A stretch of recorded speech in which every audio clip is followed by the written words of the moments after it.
రోజు grinding wheel dressing విధానాన్ని నేర్చుకుందాం. గ్రైండింగ్ వీల్ డ్రెస్సింగ్ అంటే ఏంటంటే యాక్చువల్గా మనము బాగా ముద్దుపోయినటువంటి గ్రైండింగ్ వీల్ను బాగా తిరిగి షార్పనింగ్ చేసుకోవడం అనమాట. గ్రైండింగ్ వీల్ ముద్దుపోవడం అంటే దాంట్లో మెత్తటి పదార్థాలు అంటే అల్యూమినియము, కాపరు లేకపోతే ఇట్లా మెత్తటి పదార్థాలు ఏవైనా గ్రైండింగ్ పెట్టినప్పుడు దాంట్లో ఉన్నటువంటి చిప్స్ అన్నీ కూడా గ్రైండింగ్ వీల్ లోపలికి చొచ్చుకొని పోతాయి అన్నమాట. అట్లా చొచ్చుకొని పోయి నిలబడిపోతే కన్నా దాంట్లో అట్లా నిలబడిపోయినప్పుడు ఆటోమేటిక్గా అది ముద్దుపోతూ ఉంటుంది అన్నమాట. అంటే కటింగ్ కావడానికి ఎంత ఫ్రీగా ఉండదు, ఎక్కువ ప్రెజర్ ఇవ్వాల్సి వస్తుంది. అందుకని చెప్పేసి దాన్ని రీషార్పనింగ్ చేసుకోవడం అనమాట. రీషార్పనింగ్ చేసుకునే విధానాన్ని మనము డ్రెస్సింగ్ అంటారు అనమాట. గ్రైండింగ్ వీల్ను డ్రెస్సింగ్ చేసే విధానము గ్రైండింగ్ వీల్ డ్రెస్సింగ్ అనమాట. సో దీంట్లో grinding wheels become insufficient due to two main causes known as loading and glazing. ఇక్కడ మీరు అర్థం చేసుకోవాల్సింది ఏంటంటే రెండు కారణాల వల్ల ఈ గ్రైండింగ్ వీల్ అనేది కట్ కాకుండా మొద్దుపోయినట్టుగా, అంటే కటింగ్ యాక్షన్ పూర్తిగా ఉండదు అనమాట. ఇన్సఫిషియెంట్గా కటింగ్ యాక్షన్ ఉంటుంది, ఎక్కువ మెటీరియల్ గ్రైండింగ్ చేయడానికి అనుకూలంగా ఉండదన్నమాట. అందుకని చెప్పేసి ఈ కటింగ్ వీల్లోకి గ్రైండింగ్ వీల్లోకి రెండు కారణాల వల్ల, అది ఒకటి వచ్చేసి లోడింగ్ అండ్ గ్లేజింగ్. లోడింగ్ అంటే తెలుసు కదా, మామూలుగా లోడ్ చేసే విధానము. గ్లేజింగ్ అంటే షైనింగ్ అనమాట. సో అవి దాంట్లో గురించి చూద్దాం ఇప్పుడు. లోడింగ్ వచ్చేసి ఇక్కడ రాసినాడు. Loading when a soft metals such as aluminium, copper, lead etcetera are ground. అంటే ఈ కాపరు, అల్యూమినియము, లెడ్ లాంటి వాటిలను మనము గ్రైండింగ్ చేసినప్పుడు the metal particles get clogged in the pores of the wheel. This condition is called loading.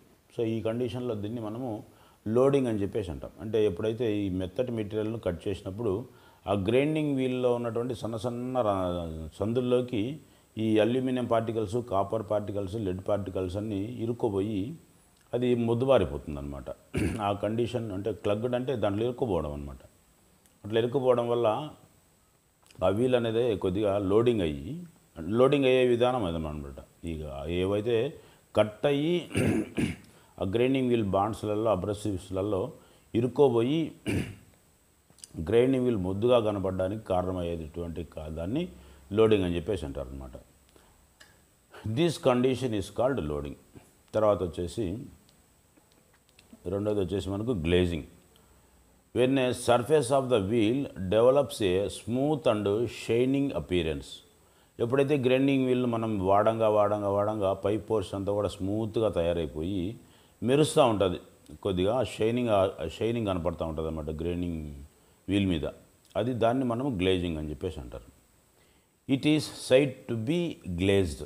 ఆ విధంగా అరిగిపోయినది బాగా స్మూత్గా ఉన్నటువంటిది సర్ఫేస్ మనకు షైనింగ్ లాగా కనపడుతుంటుంది. These indicates that the wheel is blunt. ఆ విధంగా షైనింగ్ కనపడినప్పుడు అది మనము అర్థం చేసుకోవాల్సింది ఏంటంటే ఆ గ్రైండింగ్ వీలు బాగా అరిగిపోయింది అని. That is the abrasive grains are not sharp. Abrasive grains అంటే ఏంటివి? దీంట్లో ఉన్నటువంటి సన్న చుక్కల్లాగా కనపడుతున్నాయి, ఇవైతే మెటీరియల్ను కట్ చేసేటువంటి మెటీరియల్స్, వాటిని అబ్రెసివ్స్ అంటారు అనమాట. ఈ అబ్రెసివ్స్ అన్నీ కూడా షార్ప్నెస్ పోయి పూర్తిగా బ్లెంట్ అయి ఉంటాయి అన్నమాట. కాబట్టి అవి షార్ప్గా ఉండనప్పుడు సరిగ్గా కట్ కావన్నమాట. When such grinding wheels are used, అలాంటి గ్రైండింగ్ వీళ్ళను ఉపయోగించేటప్పుడు there is a tendency to exert extra pressure in order to make the wheel cut. మనం అట్లాంటి వీళ్ళను మనం ఉపయోగించి గ్రైండింగ్ చేసేటప్పుడు మనము ఎక్స్ట్రా పవర్ ఇవ్వాల్సి వస్తుంది, ఎక్కువగా ఒత్తాల్సి వస్తుంది. అట్లా వచ్చినప్పుడు ఆటోమేటిక్గా అది కట్ అయ్యేటప్పుడు వీళ్ళు అది హీట్ ఎక్కుతుంది అనమాట. హీట్ ఎక్కేదానికి కారణమవుతుంది ఎక్సెసివ్ ప్రెజర్. ఎక్కువ ప్రెజర్ ఇవ్వడం వల్ల grinding wheel will lead to the fracture of the wheel. ఒక్కోసారి గ్రైండింగ్ వీల్ పలిగిపోయేదానికి కూడా ఆస్కారం ఉందన్నమాట. Excessive heating of the wheel, ఎక్కువ హీట్ అయ్యేదానికి కూడా ఆస్కారం ఉంది. సో అట్లా హీట్ అయిన తర్వాత దాంట్లో ఉన్నటువంటి బాండింగ్ మెటీరియల్ ఏవైతే బాండ్స్ ఉంటాయో, సిలికేట్ బాండ్, ఇట్లా రకరకాల బాండ్స్ చెప్పుకున్నాం కదా ఇంతకుముందు క్లాసులో. ఆ బాండ్స్ అంటే ఖర్చుకునేటువంటి గుణాలు కలిగినటువంటివి, రెజనైట్ బాండ్ అలాంటివి, వెర్టిఫైడ్ బాండ్ అలాంటివి కరిగేదానికి ఆస్కారం ఉంది. కరిగిన తర్వాత అవి వీక్, గ్రైండింగ్ వీల్ అనేది వీక్ అవుతుంది. వీక్ అయినప్పుడు ఆటోమేటిక్గా అది బరస్ట్ అవుతుంది. సో అట్లా గ్రైండింగ్ వీల్ రన్నింగ్లో ఫుల్ స్పీడ్గా తిరుగుతుంటుంది కాబట్టి అది బరస్ట్ అయిందనుకోండి, దాంట్లో నుంచి వచ్చేటువంటి రవ్వలు ఒక బుల్లెట్ లాగా తగిలేదానికి ఆస్కారం ఉందన్నమాట. కాబట్టి ఈ జాగ్రత్తలన్నీ మనం గమనించుకోవాలి. అందుకని చెప్పేసే ఈ గ్రైండింగ్ వీల్ మనము డ్రెస్సింగ్ చేస్తాం. సో డ్రెస్సింగ్ అంటే ఏందో చూద్దాం. The purpose of dressing is to restore the correct cutting action of the wheel. Grinding వీళ్ళు తిరిగి కటింగ్ యాక్షన్కు తీసుకురావడానికి, అంటే షార్ప్నింగ్ చేయడానికి చేసేటువంటి ఆపరేషన్ని డ్రెస్సింగ్ అని చెప్పి అంటారు. గ్రైండింగ్ వీల్, మొద్దుపోయినటువంటి గ్రైండింగ్ వీలు, లేకపోతే గ్లేజింగ్ అయినటువంటి గ్రైండింగ్ వీలు, లేకపోతే లోడింగ్ అయినటువంటి గ్రైండింగ్ వీల్ను తిరిగి షార్పనింగ్ చేసుకోవడానికి చేసేటువంటి విధానాన్ని డ్రెస్సింగ్ అని చెప్పేసి అంటారు. Dressing removes the clogs on the surface of the wheel and the blunt grains of the abrasives. ఈ డ్రెస్సింగ్ చేయడం వల్ల ఏమవుతుందంటే ఏవైతే అబ్రెసివ్స్లలో ఇరుక్కుపోయినటువంటి మెటీరియల్స్, సాఫ్ట్ మెటీరియల్స్ ఏవైతే ఉంటాయో వాటిలన్నింటినీ కూడా రిమూవ్ చేసి తిరిగి అబ్రెసివ్స్ అన్నింటినీ కూడా షార్పింగ్ చేసే విధానాన్ని డ్రెస్సింగ్ అని చెప్పేసి అంటారనమాట. Exposing the new sharp abrasive grains of the wheel which can be cut and brought to shape efficiently. అంటే ఈ ఎక్స్పోజ్ చేస్తారు అనమాట. ఇది కటింగ్ యాక్షన్ అనేది బాగా నీట్గా తీసుకొచ్చి, అంటే షార్పనింగ్ చేసి బాగా షార్పనింగ్ చేయబడినటువంటి అబ్రెసివ్స్ అన్నింటి కూడా ముందుకు తీసుకొచ్చి కటింగ్ యాక్షన్కు రెడీ చేసి పెట్టేదాన్ని. అట్లా చేసి పెట్టిన తర్వాత ఇది ఈ గ్రైండింగ్ వీల్ బాగా షార్ప్గా ఉండి ఎఫిషియెంట్గా కట్ అయ్యేదానికి ఆస్కారం ఉందన్నమాట.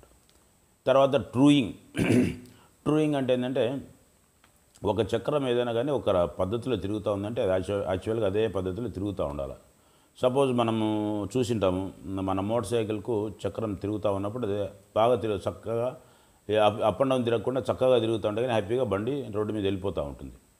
కొన్నిసార్లు మనము లారీలకు కానీ ట్రాక్టర్లకు కానీ ప్యాచ్లు వేసినటువంటి వాటిని చూస్తాం. ప్యాచ్లు వేసినవి ఎట్లా తిరుగుతూ ఉంటాయంటే టంగ్ టంగ్ టంగ్ అని ఎగురుతూ ఉంటాయి వీళ్ళు.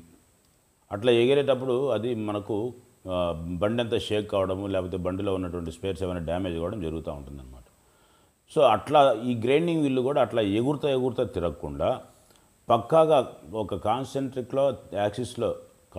యాక్సిస్లో తిరుగుతూ ఉంటే కన్నా అది కరెక్ట్గా ఒక పద్ధతిగా తిరుగుతూ ఉంది అనమాట. అట్లా తిరగకుండా అప్ అండ్ డౌన్గా తిరుగుతూ ఉంటే కన్నా దాన్ని మనం ట్రూయింగ్ చేసుకుంటాం అనమాట. ట్రూయింగ్ చేసుకోవడం అంటే ఒక కరెక్ట్ వీలు కరెక్ట్ సెంటర్లో తిరిగేటట్టుగా ట్రూయింగ్ చేసుకుంటాం అనమాట. Truing refers to the sharpening of the wheel to make it run concentric with the axis. అంటే సెంటర్ లైన్ ఏదైతే ఉందో ఆ లైన్కు కరెక్ట్గా ప్యారల్గా వీలు తిరిగేటట్టుగా తయారు చేసుకునేదాన్ని మనము ట్రూయింగ్ అని చెప్పేసి అంటాం. When a new grinding wheel is mounted, ఎప్పుడైతే మనము కొత్త గ్రైండింగ్ వీల్ను మోటార్ షాఫ్ట్కు ఎక్కిస్తూ ఉంటామో అప్పుడు జాగ్రత్తగా మనము ట్రూయింగ్ చేసుకోవాలన్నమాట. It must be trued before use. The cutting surface of a new wheel may run out slightly due to the clearance between the bore and the machine spindle. So కొత్త వీల్ను మనము షాఫ్ట్కి ఎక్కించినప్పుడు, machine షాఫ్ట్కి స్పిండిల్కి ఎక్కించినప్పుడు దాంట్లో ఆ బుష్కు grinding వీల్కు మధ్యలో, grinding wheel బోరుకు మధ్యలో ఉన్నటువంటి clearance వల్ల అది అప్ అండ్ డౌన్ తిరిగేదానికి ఆస్కారం ఉంటుంది. అట్లా ఆస్కారం ఉన్నప్పుడు ఆటోమేటిక్గా అది అప్ అండ్ డౌన్ తిరిగేదానికి ఆస్కారం వస్తుంది. సో అట్లా తిరగకుండా దాన్ని ట్రూయింగ్ చేసుకోవాలన్నమాట. Grinding wheels which are in use also can run out of true. Grinding wheels ఏవైతే ఆల్రెడీ రన్నింగ్లో ఉంటాయో అవి కూడా ఒక్కొక్కసారి ట్రూ చేసుకోవాల్సి వస్తుంది. ఎందుకంటే అవి కూడా ఒక్కోసారి నట్టు లూజ్ కావడం కానీ లేకపోతే కొద్దిగా ప్రాబ్లం వచ్చి అప్ అండ్ డౌన్ తిరిగేదానికి ఆస్కారం ఉందండి. అవుట్ ఆఫ్ సెంటర్లో తిరిగేదానికి ఆస్కారం ఉంటుంది అనమాట. Which are in use also can run out of true due to uneven loading while grinding చేసేటప్పుడు అన్ఈవెన్ లోడింగ్ అంటే చూసినాం కదా ఇందాక. లోడింగ్ అనేది ఒకసారి ఎక్కువ ఉండి ఒకసారి తక్కువ ఉండడం వల్ల కూడా ఈ ట్రూయింగ్ అనేది కరెక్ట్గా ఉండదు అనమాట. సో అలాంటప్పుడు మనము డ్రెస్సింగ్ చేసుకుంటాం. Dressing and truing are done at the same time. ఈ డ్రెస్సింగ్ అనేది ట్రూయింగ్ అనేది రెండు ఒకటేసారి చేయాలన్నమాట. అంటే కొత్త వీళ్ళు ఎక్కించేటప్పుడు ట్రూయింగ్ చేసుకొని డ్రెస్సింగ్ చేయాల్సిందే. ఒకవేళ మొద్దు పోయినా కూడా ట్రూయింగ్ చేసుకొని డ్రెస్సింగ్ చేయాల్సింది. ఆల్రెడీ ట్రూయింగ్ చేసి ఉంటారు కాబట్టి వాటిని డ్రెస్సింగ్ చేసుకుంటే సరిపోతుంది అనమాట. తర్వాత లెసన్ వచ్చేసి మనకు గ్రైండింగ్ వీల్ రసర్స్. గ్రైండింగ్ వీల్ రసర్స్ అనమాట. గ్రైండింగ్ వీల్ను డ్రెస్సింగ్ చేసుకోవడానికి ఉపయోగించేటువంటి వీల్స్ అవి ఏంటివంటే ఇక్కడ 2 సాధనాలు కనపడుతూ ఉంటాయి మనకు. వాటిని గురించి చూద్దాం. The wheel dressers used for off hand grinders are star wheel dressers. దాన్నే మనము హంటింగ్ టైప్ వీల్ రసర్ అని కూడా అంటాము, అండ్ డైమండ్ రసర్. ఇక్కడ 2 విధాల రసర్స్ చూపిస్తున్నాడు డ్రెస్సింగ్ చేసుకోవడానికి. ఇది ఒక మోడలు ఫిగర్ 1 అనేది. దీన్నే మనం ఏమంటున్నాము, ఆఫ్ హ్యాండ్ గ్రైండింగ్ సార్ స్టార్ వీల్ రసర్. దీన్ని స్టార్ వీల్ రసర్ అంటారు. ఎందుకంటే దీని షేప్స్ ఈ విధంగా స్టార్ లాగా కనపడుతూ ఉంటాయి కాబట్టి దీన్ని స్టార్ వీల్ డ్రెస్సర్స్ అంటారు. దానికి ఇంకో పేరు కూడా ఉంది, దాన్నే హంటింగ్టన్ టైప్ వీల్ రసర్. హంటింగ్ అంటే తెలుసు కదా, వేటాడడం అనమాట. అంటే ఎక్కడైతే అది ఎత్తు ప్రాంతాలు ఉంటాయో అక్కడ మాత్రమే అయితే టచ్ అయిపోయి రన్నింగ్లో టచ్ అవుతూ షార్పనింగ్ చేస్తూ ఉంటుంది అనమాట. అందుకని చెప్పేసి దాన్ని హంటింగ్ టైప్ వీల్ రసర్ అని చెప్పేసి అంటారు. ఇంకోటి వచ్చేసి మనకు డైమండ్ రసర్, అంటే డైమండ్ తోటి తయారు చేసినటువంటి రసర్ అనమాట. డైమండ్ అనేది తెలుసు కదా, డైమండ్ అనేది మనకు చాలా గట్టి మెటీరియల్. అన్నిటికంటే గట్టి మెటీరియల్ ఏంటంటే మెటీరియల్లో డైమండే చాలా గట్టి మెటీరియల్. డైమండ్ను కట్ చేయాలంటే డైమండ్నే ఉపయోగించాలంటారు. అట్లా ఈ డైమండ్ తోటి కూడా ఈ గ్రైండింగ్ వీళ్ళను ట్రూయింగ్ చేసుకోవచ్చు. అయితే ఒరిజినల్ డైమండ్ కాదు, దాంట్లో క్యారెట్స్ తక్కువ ఉంటాయి అన్నమాట. అట్లా తక్కువ ఉన్నటువంటి డైమండ్స్ తోటి ఈ డైమండ్ టిప్స్ను తయారు చేస్తారు. దాంట్లోతో మనము ట్రూయింగ్ చేసుకుంటాం. తర్వాత the star wheel dresser consist of a number of hard-ended star-shaped wheels mounted on a spindle at one end and a handle at the other end. ఇది ఒక స్పిండిల్ కలిగినటువంటి హ్యాండిల్ కలిగినటువంటి ఒక వీల్. దీంట్లో ఇట్లా ఈ రౌండ్గా ఉన్నటువంటివి ఈ స్టార్ లాగా ఉన్నటువంటి వాటిలను ఈ షాఫ్ట్ ఇక్కడ ఒక బోల్ట్ నట్టు వేసి ఆ స్పిండిల్ లాగా ఉంటుందన్నమాట మధ్యలో. దాంట్లో ఇవన్నీ తిరిగేటట్టుగా అరేంజ్ చేసి ఉంటారు. ఈ ఒక అంచులో ఈ మాదిరిగా రౌండ్గా ఉంటాయన్నమాట. ఇంకొక అంచులో మనం పట్టుకోవడానికి అనుకూలంగా హ్యాండిల్ ఉంటుందన్నమాట. ఇవి మెటీరియల్ వీటి యొక్క మెటీరియల్ ఏంటంటే number of hard ended star shaped wheels. Star shape కలిగినటువంటి హార్డనింగ్ చేయబడినటువంటి వీల్స్ అనమాట. ఇవి హార్డనింగ్ చేయబడినటువంటి వీల్స్ అంటే దాని మెటీరియల్ ఏమన్నాడు అప్పుడు, గట్టిగా ఉన్నటువంటి మెటీరియల్ అంటున్నాడు, అంతే, వేరే ఏమి ఇవ్వలేదు ఇక్కడ.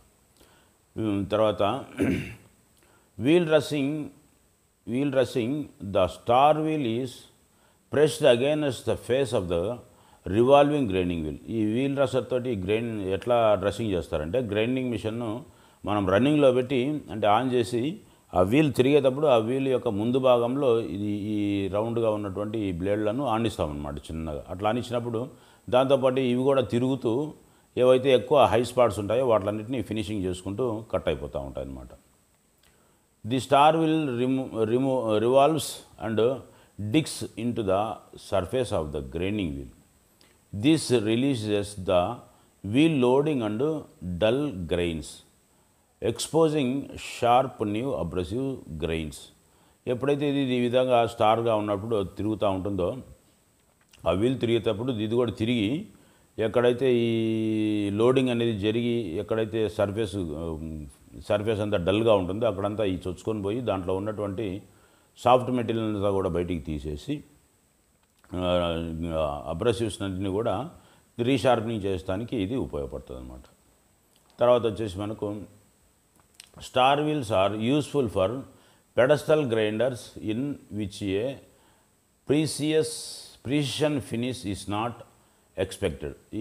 ఈ గ్రైండింగ్ స్టార్ వీల్స్ అనేటివి మనకు హంటింగ్ టైప్ వీల్ రసర్స్ వచ్చేటి మనకు మామూలుగా బెంచ్ గ్రైండర్స్, అంటే మనం టూల్ గ్రైండింగ్ పట్టుకుంటూ ఉంటాం కదా, బెంచ్ గ్రైండింగ్ మిషన్ మీద కానీ పెడస్టల్ గ్రైండింగ్ మిషన్స్ మీద కానీ, అంటే వాటికు ఫినిష్ అది ఫేస్ వచ్చేసి అంత యాక్యురసీ అవసరం లేదనమాట. యాక్యురసీ అంటే ఇప్పుడు మనము సర్ఫేస్ గ్రైండింగ్ మిషన్ మీద కానీ సిలిండ్రికల్ గ్రైండింగ్ మిషన్స్ మీద కానీ గ్రైండింగ్ చేసేటప్పుడు వాటి యొక్క గ్రైండింగ్ వీల్ యొక్క సర్ఫేస్ వచ్చేసి హై యాక్యురసీగా ఫినిషింగ్ చేసి ఉండాలి. దీనిలోకి అంత యాక్యురసీ అవసరం లేదు కాబట్టి ఈ స్టార్ రసర్స్ తోటి ఫినిషింగ్ చేసుకోవచ్చు. Star wheel dressers should be used only on wheels which are large enough to take the load.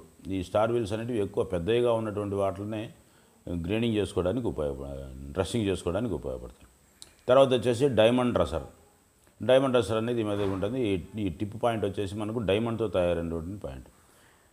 Bench type of hand grinders used for sharpening cutting tools are usually fitted with smaller and rather delicate wheels. తర్వాత ఈ bench మీద ఉన్నటువంటి grinding wheels, దాంట్లోనే half hand grinding machines అని కూడా అంటారు. వాటి యొక్క గ్రైండింగ్ వీల్స్ వచ్చేసి గ్రైండింగ్ వీల్ వచ్చేసి చిన్నగా ఉంటాయని చెప్పేసి అంటున్నాడు అనమాట. సో ఇది ఈరోజు మన క్లాసు. తర్వాత ఈ డైమండ్ డ్రెస్సర్స్ గురించి చూస్తాం మళ్ళీ. This wheels are dressed and trued with diamond dressers. ఈ వీల్స్ వచ్చేసి మనకు వీల్ డ్రెస్సర్ తోటి డ్రెస్సింగ్ చేసిన తర్వాత మళ్ళీ డైమండ్ డ్రెస్సర్ తోటి నీట్గా ఫినిషింగ్ చేస్తారనమాట. Diamond dressers consist of a small diamond mounted on a holder which can be held rigidly on the work rest. ఇక్కడ ఇది వర్క్ రెస్ట్ అనేది ఉంది కదా, ఇది హోల్డర్ అనమాట. ఈ హోల్డర్లోకి ఈ స్పిండిల్లో ఈ చిన్న టిప్ పాయింట్ ఒకటి ఉంటుంది అనమాట, డైమండ్ టిప్. అది చాలా ఖరీదైనటువంటి మెటీరియల్ కాబట్టి అది చిన్న టిప్ మాత్రమే దీంట్లో బ్రేజింగ్ చేయడం ద్వారా కానీ లేకపోతే ప్రెస్సింగ్ చేయడం ద్వారా కానీ ఈ డైమండ్ సెట్ చేసి ఉంటారు అనమాట ఇక్కడ. సో అట్లా సెట్ చేయడం వల్ల నీట్గా అది కూర్చుంటుంది. తర్వాత ఈ విధంగా ఈ వీల్ రెస్ట్ మీద గైడ్ రెస్ట్ మీద ఇట్లా హోల్డర్ను పెట్టేసి ఫేస్ను ఫినిషింగ్ చేసుకోవచ్చు అనమాట. How to use a wheel డ్రెస్సర్ను ఏ విధంగా ఉపయోగించుకోవాలా అనేది క్వశ్చన్ వేసినాడు అనమాట. For dressing and truing the dresser is slowly brought into contact with the wheel face and moved across. ఎప్పుడైతే ఈ రన్నింగ్లో ఉన్నటువంటి గ్రైండింగ్ వీల్ యొక్క ముఖభాగంలోకి ఈ డైమండ్ పాయింట్ చిన్నగా తీసుకొచ్చేసి చిన్నగా క్రాస్గా ఇట్లా తీసుకురావాలన్నమాట. చిన్నగా ముందుకు తీసుకొచ్చి చిన్నగా ఇట్లా తీసుకురావాలి. లెఫ్ట్ సైడ్కు రైట్ సైడ్ నుంచి రైట్ సైడ్కు చిన్నగా తీసుకెళ్తూ ఉంటే కన్నా టచ్ చేసి అది ఫినిషింగ్ వస్తూ ఉంటుంది అనమాట. The finish obtained depends on the rate at which the dresser is moved across the face. ఆ ఫేస్ మీద డ్రెస్సర్ మనము ఎన్నిసార్లు అయితే ఎంత నీట్గా చిన్నగా తీసుకొస్తాంటామో అంత మంచి ఫినిషింగ్ వచ్చేదానికి ఆస్కారం ఉంది. Roughening the dresser is moved faster. ఒకవేళ రఫ్గా చేసుకోవాలంటే కన్నా ఆ డ్రెస్సర్ను మనము స్పీడ్గా అటు ఇటు కదిలిస్తూ ఉంటే కన్నా రఫ్గా ఫినిషింగ్ అవుతుంది అనమాట. For fine finish the dresser is moved slowly. ఒకవేళ స్మూత్గా బాగా హై యాక్యురసీ రావాలంటే కన్నా చిన్నగా వీల్ డ్రెస్సర్ను అది డైమండ్ డ్రెస్సర్ను చిన్నగా అటు ఇటు కదిలిస్తూ ఉంటే కానీ అటు ఇటు టచ్ చేసి తీసుకొస్తూ ఉంటే కన్నా మంచి ఫినిషింగ్ వస్తుంది అనమాట. Roughing will be efficient with a dresser that has a sharp పాయింట్లు ఉన్నప్పుడు ఆ రఫింగ్ అనేది మనకు సరిపోతుంది అనమాట. While for fine finishing a blunt diamond dresser is more suitable. అంటే ఇక్కడ ఏమంటున్నాడు, రఫ్గా ఉన్నటువంటి దాన్ని షార్ప్గా ఉన్నటువంటి డైమండ్ డ్రెస్సర్స్తో డ్రెస్సింగ్ చేసుకుంటే రఫ్ వీల్ తయారవుతుంది. ఫినిషింగ్ వీల్ను తయారు చేసుకోవాలంటే కానీ ఆ డైమండ్ డ్రెస్సర్ అనేదానికి ఆ డైమండ్ పాయింట్ కొద్దిగా బ్లెంట్గా ఇక్కడ చూపిస్తుంటే ఇట్లా కోన్ ప్రాంతం అనేది కొంచెం రౌండ్గా ఉంటే బ్లెంట్గా ఉంటే కన్నా మంచి ఫినిషింగ్ వస్తుంది అని అంటున్నాడు. తర్వాత అబ్రెసివ్ స్టిక్ ఇంకోటి కూడా ఉంది. అబ్రెసివ్ స్టిక్ అనేది ఇంకోటి కూడా ఉంది. అంటే అది గ్రైండింగ్ వీల్ లాగానే ఉంటుంది. అయితే స్క్వేర్ షేప్లో మన ఒక స్క్వేర్ బిట్టులాగా ఒక ఇంచు బిట్టులాగా ఒక 4 ఇంచుల పొడవుతో ఉంటుందన్నమాట. దాంతో కూడా మనము గ్రైండింగ్ వీల్ షార్పింగ్ చేసుకోవచ్చు. When only A light dressing is required. ఎప్పుడైతే లైట్గా డ్రెస్సింగ్ చేసుకోవాల్సిన అవసరం ఉంటుందో అప్పుడు ఈ అబ్రెసివ్ స్టిక్ అనేది ఉపయోగపడుతుంది. Abrasive sticks can also be used. There are abrasive materials made in the form of sticks for the convenience of handling అంటే పట్టుకోవడానికి అనుకూలంగా ఈ అబ్రెసివ్ స్టిక్స్ను కూడా తయారు చేసి ఉంటారనమాట. Diamond dressers if moved too slowly can glaze the wheel. ఇక్కడ diamond dresser అనేది మనకు నిదానంగా గానం కదిలిస్తూ ఉంటే కనుక ఆ వీల్ వచ్చేసి మనకు గ్లేజ్ లాగా షైనింగ్ వచ్చేదానికి ఆస్కారం ఉంది అని అంటున్నాడు. సో ఇది ఫ్రెండ్స్ క్లాసు, ఈరోజు క్లాసు. నెక్స్ట్ క్లాసు మనము ఆఫ్ హ్యాండ్ గ్రైండింగ్ మిషన్ గురించి, తర్వాత పెడస్టల్ గ్రైండర్ గురించి మనము నెక్స్ట్ క్లాస్లో నేర్చుకుందాము. ఓకే, ఈ క్లాస్ మీకు బాగా అర్థమైందని అనుకుంటున్నాను. బాగా అర్థం కాకపోతే కానీ 2-3 సార్లు వినండి. నా క్లాసులు జస్ట్ ఒక 5-6 క్లాసులు వింటే కానీ 6వ క్లాసులో మీరు నేను చెప్పకపోయినా కూడా మీరు చదువుతూ ఉంటే కానీ మీకే అర్థమవుతూ వస్తుందన్నమాట ఈ క్లాస్. అంటే తర్వాత మీరు నాతో పని లేకుండా మీరు ఊరికే టెక్స్ట్ బుక్ తిరిగేసుకుంటా పోతుంటే ఏం పాయింట్ ఉంది, దాన్ని ఎగ్జాంపుల్ ఏ విధంగా అనేది అన్నీ నేను క్లియర్గా చెప్తా ఉండా. అవన్నీ కూడా మీరు వింటా వస్తే కనుక మీకు ఒక 3-4 నెలలు, అంటే 3-4 నెలలు అంటే కనీసం ఒక 15-20 లెసన్లు కనుక బాగా వినగలిగితే కానీ ఆటోమేటిక్గా ఆ తర్వాత వచ్చేటువంటి లెసన్లన్నీ కూడా మీకు ఈజీగా అర్థమవుతాయి. ఊరికే చదువుతూ పోతూ ఉంటే కూడా మీకు అర్థమయ్యేదానికి ఆస్కారం ఉందన్నమాట. ఓకే ఫ్రెండ్స్, నెక్స్ట్ క్లాస్ మనం బెంచ్ గ్రైండర్ గురించి, తర్వాత పెడస్టల్ గ్రైండర్ గురించి నేర్చుకుందాం. Thank you friends.